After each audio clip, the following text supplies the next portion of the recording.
Hello everyone, welcome to MS study Guru. क्या हाल चाल है आप सबका? Hope you are all fine. So आज की इस वीडियो में हम बात करने वाले हैं यूजीसी नेट क्लियर करने के 10 बड़े फायदे। जी हाँ, तो वो सारे के सारे बेनिफिट्स बता दूंगी आज की इस वीडियो में आपको यूजीसी नेट क्लियर करने के। जैसे कि आप सबको पता है, हम स्पेशलाइज्ड इन इकोनॉमिक्स और एमएस स्टडी गुरु पर इकोनॉमिक्स के रिलेटेड सभी कोर्सेज अवेलेबल है। यूजीसी नेट इकोनॉमिक्स में हम लोग स्पेशलाइज्ड है।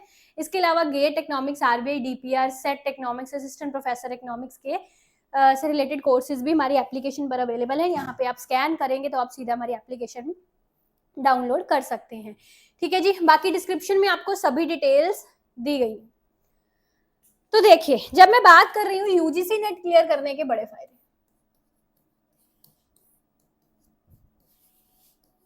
अब आज मैं बेसिकली हूँ मैं इकोनॉमिक्स की एजुकेटर, बट आज मैं स्पेसिफिकली सबके लिए बात कर रही हूँ, नॉट ओनली फॉर इकोनॉमिक्स।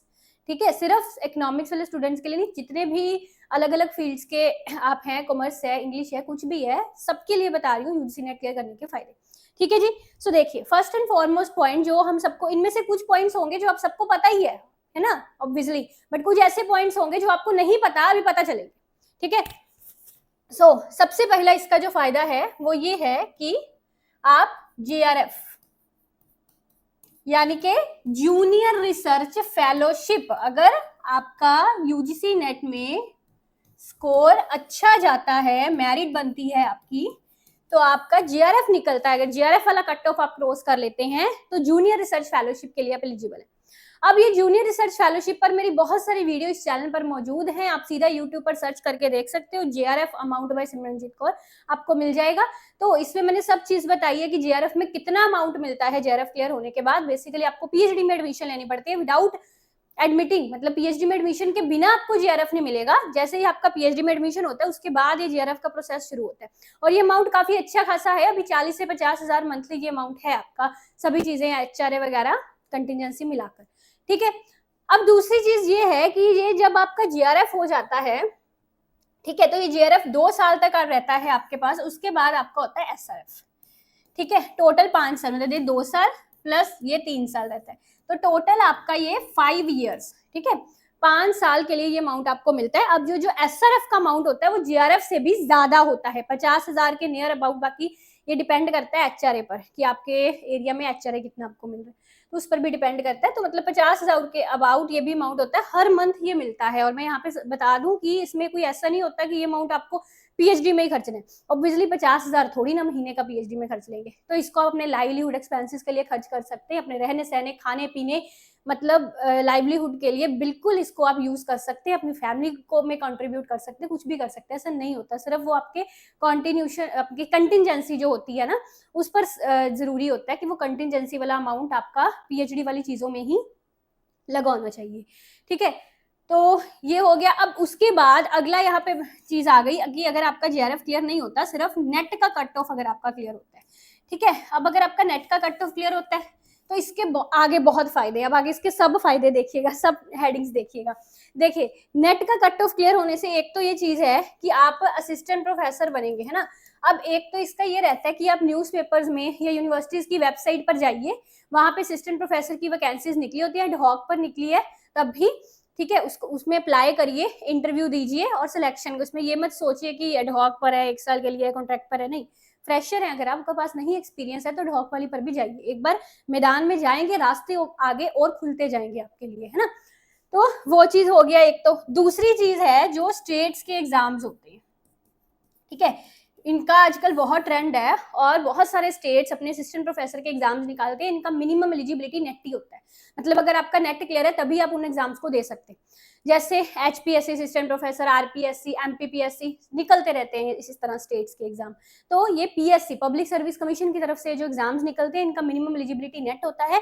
तो अगर आपका नेट क्लियर है तो ये एग्जाम्स आप दीजिए। इन एग्जाम्स में आपका एग्जाम के बाद इंटरव्यू होता है। अगर आपका उसमें सिलेक्शन हो जाता है तो आपको रेगुलर गवर्नमेंट लेक्चरर की पोस्ट मिल जाती है, गवर्नमेंट।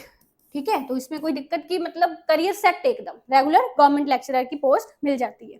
ठीक है, आगे इसके अलावा तीसरा और फायदा होता है लेक्चरर, या जो जैसे कि एग्जाम्पल मान लो, वैसे बात तो चलो same he assistant professor lecture, but यहाँ पे मेरे कहने का मतलब ये है कि जैसे ना कुछ प्राइवेट लेक्चरर्स होते हैं, जैसे कि कुछ प्राइवेट कॉलेजेस, जैसे एलपीयू हमारे यहाँ पे है, इस तरह कुछ प्राइवेट कॉलेजेस होते हैं। जैसे यहाँ पे एक सिटी यूनिवर्सिटी है हमारी, एलपीयू है ना। इस तरह के जो प्राइवेट कॉलेजेस या यूनिवर्सिटीज होते हैं ना, ये तकरीबन हर साल निकालते हैं वैकेंसीज अपनी वेबसाइट वगैरह पर, या फिर इन यूनिवर्सिटीज में आप डायरेक्टली अपना रिज्यूम मेल वगैरह कर सकते हो।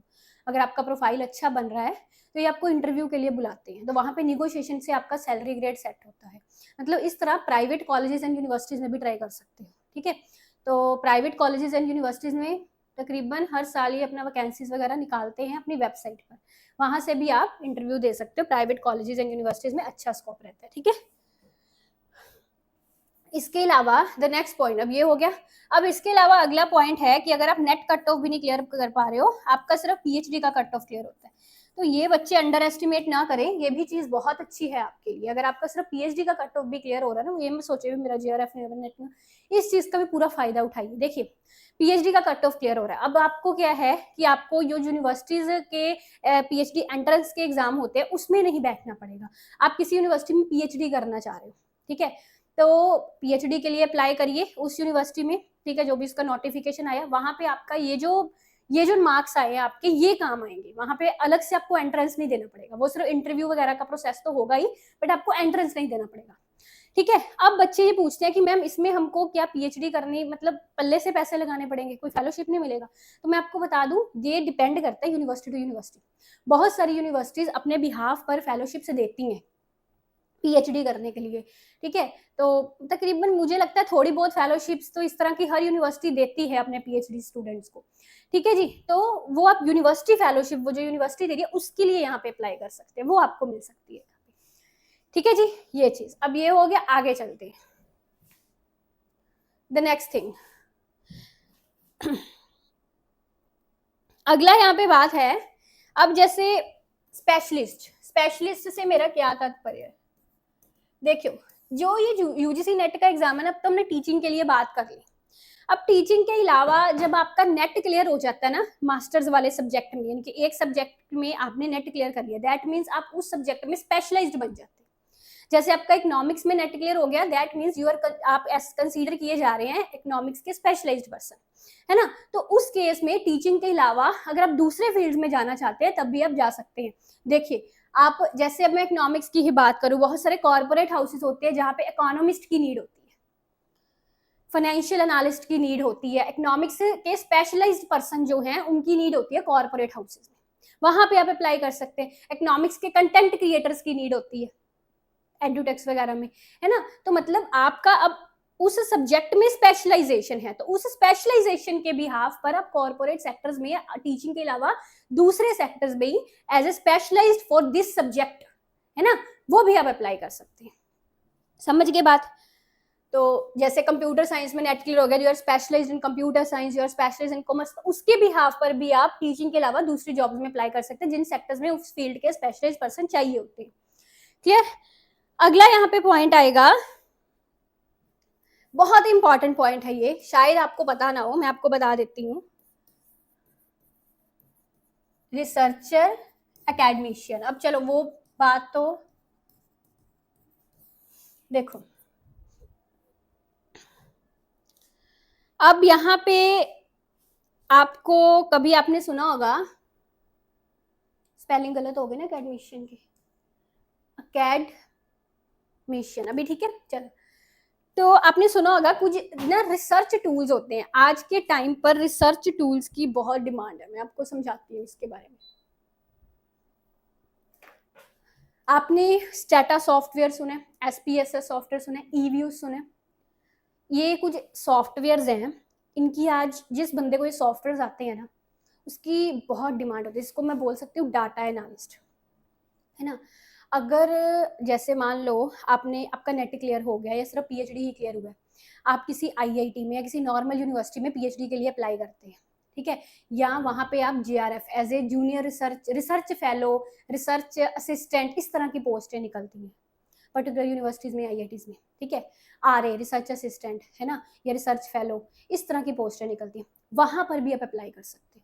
तो वहां पर वो यूनिवर्सिटी या कॉलेज आपको एज ए रिसर्चर हायर करेगा, ठीक है। कई केसेस में ये इसकी मिनिमम एलिजिबिलिटी होती है कि मास्टर्स के बाद आपका नेट क्लियर हो, कई केसेस में मिनिमम एलिजिबिलिटी होती है पीएचडी भी हो साथ में, ठीक है, तो वहाँ पे आप अप्लाई कर सकते हैं। वहाँ पे आप एज अ रिसर्चर मतलब ये नहीं है कि उस जॉब में आपको काफ़ी चीज़ें आएंगी, काफ़ी चीज़ें सीखेंगे आप, डाटा एनालिस्ट कैसे एनालिसिस कैसे करते हैं डाटा का, सॉफ्टवेयर रिसर्च टूल्स कैसे यूज़ करते हैं, तो आपका एक basically as a researcher as academician इस लाइन में एंट्री यहाँ पे होगी।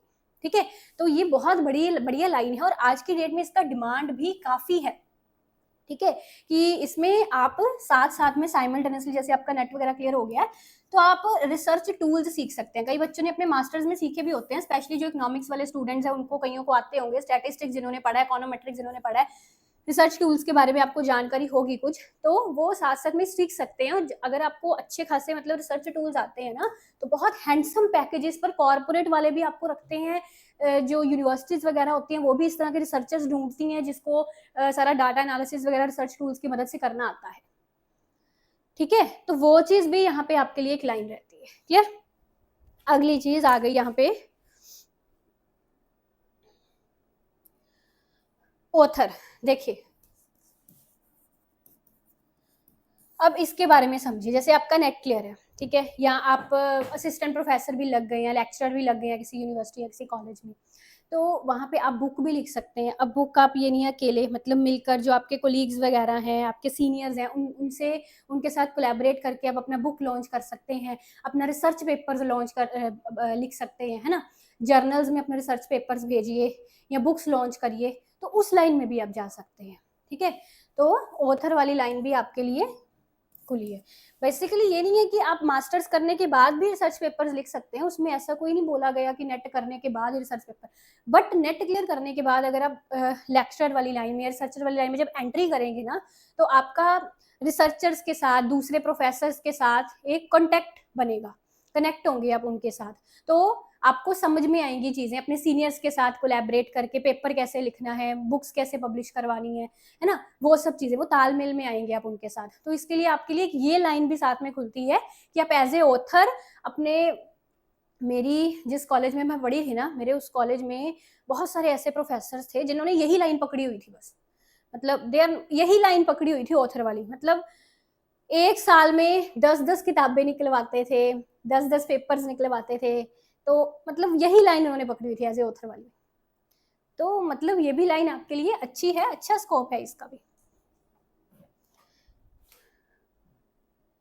आगे इसके अलावा पीएसयूज में भी रहता है, बेसिकली मैं इतना बता देती हूँ, वैसे पीएसयूज में गेट वाले कैंडिडेट्स को ज्यादा प्रेफर किया जाता है, बट ऐसा नहीं है, नेट वाले कैंडिडेट्स भी पब्लिक सेक्टर अंडरटेकिंग्स में अप्लाई कर सकते हैं ढूंढ कर। ठीक है, अगली चीज यहाँ पे आती है एडुटेक्स। एडुटेक्स का ट्रेंड है, मतलब आज की डेट में ऑनलाइन एजुकेशन का बहुत ट्रेंड है, आप सबको पता है ऑनलाइन एजुकेशन का कितना ट्रेंड है। ठीक है, मेरा भी खुद का एडुटेक है और मैं भी इसी फील्ड में हूँ बेसिकली, है ना, तो आपने देखा ही है कि कैसे ही कुछ 1-2 सालों में ही आपने नेट इकोनॉमिक्स के फील्ड में मुझे काफ़ी मशहूर कर दिया है, तो फेमस बना दिया इस फील्ड में, इकोनॉमिक्स वाले फील्ड में। तो ये एडुटेक्स वाला फील्ड भी आज की डेट में, ऑनलाइन एजुकेशन का फील्ड भी बहुत बढ़िया है आपके लिए। बहुत सारे एड्यूटेक्स है जिनका नेट क्लियर होता है पर्टिकुलर सब्जेक्ट में, उनको हैंडसम सैलरीज पर हायर करते हैं। ठीक है, तो मैं यहाँ पे ये नहीं बोल रही कि आप खुद का एडुटेक पहले ही बना लें, because this is a long process, ये इतना सिंपल नहीं है। आप एडुटेक्स में अप्लाई कर सकते हैं। ठीक है, आपका नेट क्लियर है, आप जितने भी जाने माने एडुटेक्स हैं उनमें अप्लाई कर सकते हैं एज एन एजुकेटर, अपना रिज्यूम वगैरह भेजकर, तो वो भी लाइन आपके लिए खुली है, हैंडसम सैलरीज पर वो एडुटेक्स आपको लेते हैं।